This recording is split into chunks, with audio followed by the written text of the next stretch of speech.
it's Alaska Granny. Are you concerned with mineral deposit buildup in your tea kettle? Well, here's a very simple solution to get all of that corroded, icky stuff out and all the buildup out of your tea kettle. You put 2 cups of water into your kettle. Then you add a 1/2 cup of white vinegar.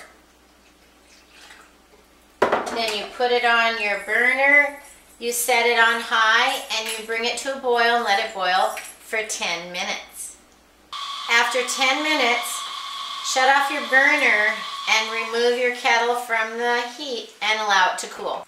After it's cooled, pour the water out, refill it with fresh water, and put it on to boil again. Your fresh water is now boiled for 10 minutes. Shut that off again, take it off of the hot burner, let it cool, pour it out, and your kettle should be ready to go, cleaned up of all the mineral deposits and helping your water be fresh and delicious. Try cleaning your kettle like this, and please subscribe to the Alaska Granny channel. Have a wonderful day.